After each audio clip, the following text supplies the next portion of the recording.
Hey, it's Frank. Welcome back to the program. It's the Frank Roche Show. Thanks for joining me. Please subscribe. Tell your friends and family to listen. Click that like button. What's on my mind today? Strikes, inflation, the M1A1 in Ukraine, and the Ryder Cup. All right, so the UAW is on strike against GM, Ford, Stellantis, formerly Chrysler. I think it's up to 38 part plants at this point, threatened for more strike efforts tomorrow, Friday, if no deal is reached by 10 a.m. They've been asking for a $42 per hour raise. They've been asking for a 30-hour work week, 4 days a week, but they want to get paid for the full 40 hours. And President Biden and former President Trump decided to inject themselves in this in a very unusual way. President Biden becomes the first president ever to take a side in a strike like this. Normally, presidents will be mediators between the two sides. President Biden took an opportunity to go to Detroit and walk in the picket lines with the workers and agree that a $40 demand and a wage increase is appropriate. And the real challenge, of course, is the push for electric vehicles by the Biden administration, which is going to be one of our biggest peacetime policy mistakes ever, forcing the transition to electric vehicles. It's going to be a huge misallocation of capital. And to the extent the Biden administration thinks they're fighting inflation and agreed to a 40% wage increase, oh my goodness gracious. Democrats are doing nothing to help the Fed bring rates of inflation down. And again, Karine Jean-Pierre, the White House spokesperson, was talking how President Biden is bringing costs down, when she really means that the rate of inflation is dropping. So costs are still rising, but at a decreasing rate. And here we have the president supporting this 40% wage increase, fewer hours worked. You know, we're in a competition with Asia when it comes to autos. We've been getting our butt kicked by Asian auto manufacturers since the early 1980s. We have the loss of market share to prove it. And if we're pushing towards electric vehicles with these type of wage increases, we're in big trouble. Even the ICE vehicles, we're in big trouble. Asia operates at about $66 an hour, including benefits. The US, if this deal goes through, would be $121 an hour, including benefits. I think China's around $55 an hour, including benefits. So real problems here on the manufacturing side. President Biden taking sides, and President Trump went there last night instead of going to the debate in support of the workers. Now, his whole shtick was what this strike is really about is the loss of jobs that will be coming with the electric vehicle push, because electric vehicles require fewer man hours and fewer workers. But not typical of a Republican to come out in support of union workers, especially unions that are being this aggressive with the employers. And what I'm struck by is the message that the union is conveying to its membership in their strategy. Let me quote this: recurring reputation damage and operational chaos for the companies is the message from the UAW leadership to their members. Recurring reputation damage and operational chaos. How about that? That is not the basis for a good relationship between worker and employer. Moving on a little bit, let's talk about the debate last night. More political theater, more silliness, more childness. I do not watch debates live anymore. I read up on them the next day. I read that it was embarrassing. They were talking over each other. Vivek Ramaswamy thinks he's the smart kid in the class. Chris Christie being his bully self, taking on Trump with his stupid duck story. Ron DeSantis doing a little better, still center stage because he's leading the polls amongst those on the podium. Doug Burgum of South Dakota apparently continues to do well, speak reasonably, talk about the right issues. He again reiterated his thoughts that the strike at the UAW is really about the forced transition to electric vehicles rather than really wages. I guess one of the hot things that came out of the debate was Nikki Haley saying to Vivek Ramaswamy, "I get dumber every time I listen to you." President Trump continues to lead in the polls by a very wide margin. I think he's making a mistake by skipping the debates. I think it's weak, shows weakness. Get up on stage. Of course, the candidates were going after him quite a bit last night. And even the Fox News moderators seem to pull some biased stuff in a way that left-wing moderators typically do. And the question they asked the candidates about who will drop out to give one or two of them a chance to take on Trump really not a very nice question to ask in that forum. The point I want to make is debates are not debates. They're Q&A sessions. They're poorly managed. It's political theater. You rarely get anything of substance out of it. And try to declare winners the next day or that night is just silly. Now, having said that, Vivek Ramaswamy did come out on top in total time allowed. So he's got that going for him. All right, checking on the debates. Now I want to talk about the Ukraine-Russia war ongoing.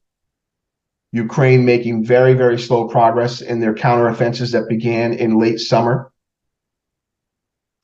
President Zelensky of Ukraine was in New York City last week at the UN with his hand out for more money and more weapons and got everything he wanted, especially from the US. I hear reports this week that the M1A1 Abrams tank have arrived in the region. And I have some real concerns about this. Now, the tanks that have been delivered by the U.S. Department of Defense is an older model, the M1A1, not the M1A2 that they said they might send. They claim they can send the M1A1 more quickly because the support needed is less. The complexity of the tank is easier to manage and more suitable for Ukrainian forces. And so now we have the German Leopard tanks over there. I think 5 have been taken out, 7 have been damaged.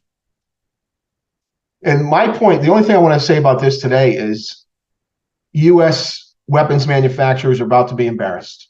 U.S. military is about to be embarrassed. We're going to have egg on our face because Russia is going to crow like crazy when they start taking out these M1A1s. And Russia has the means to do so. And the reason why is because the Ukrainians will not be able to use the M1A1 the way the U.S. military would in terms of its deployment and the forces surrounding it and the ability to protect the tank, because Ukraine won't have the full complement of armor around them.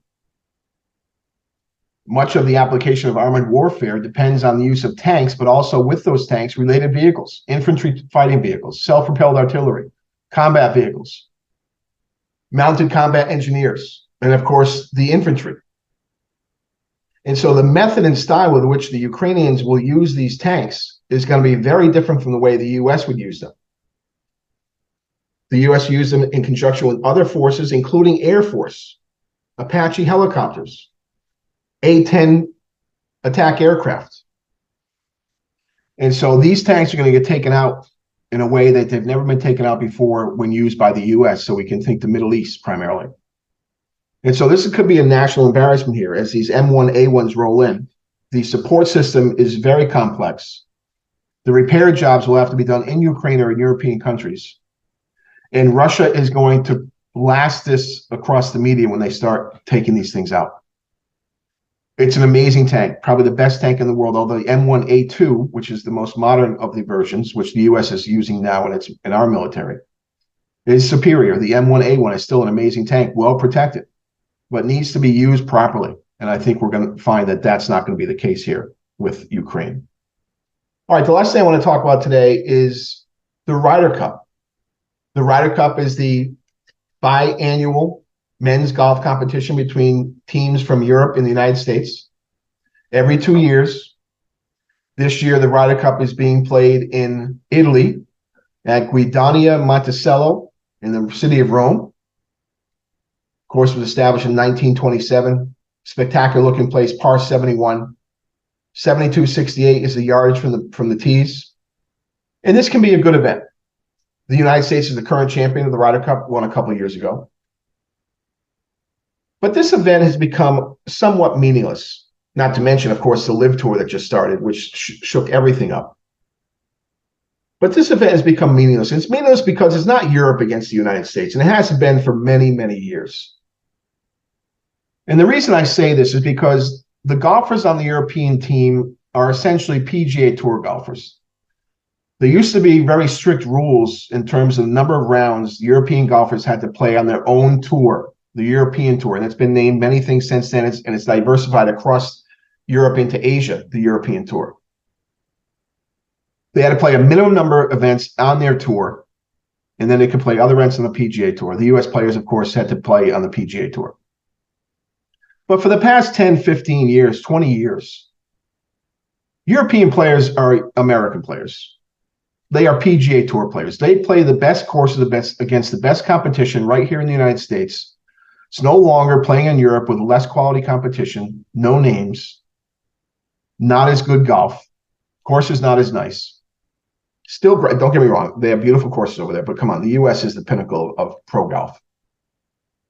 And so look at this list I have on the screen here of the European team, the 12 golfers on the European team. 5 of them went to college in the U.S. And if you look at European players on the PGA Tour that are not on this list because they didn't make the Ryder Cup team, you'll find over 50% of them go to U.S. colleges, taking spots Americans could have. So almost half of these players played their college golf in the U.S., again, on the best courses against the best competition. And look at the number of rounds they have, number of events they have on the PGA Tour, 1,550 collectively. The idea that we're playing European golfers and somehow they play a different level of golf than we do is just silly. Then I hear Michael Jordan might be supporting the European team because of his relationship with the captain, Luke Donald. Europeans have a strong bout of nationality when it comes to the Ryder Cup. The U.S. is embarrassed to be nationalistic when it comes to the Ryder Cup. Always toning it down. Never bragging. Never waving the flag too hard. Not since Brookline. I forget the date, 1997 maybe? No, actually it was 1999, I think. Yeah, 1999. I mean, that was the flag waving movement for sure. But anyway, the Ryder Cup, a bit comical, as you can see on the screen. These European players are more American players than European players. It's because it's where they play most of their golf. All right, that's all I have for you today. I'm Frank. Always try to buy American.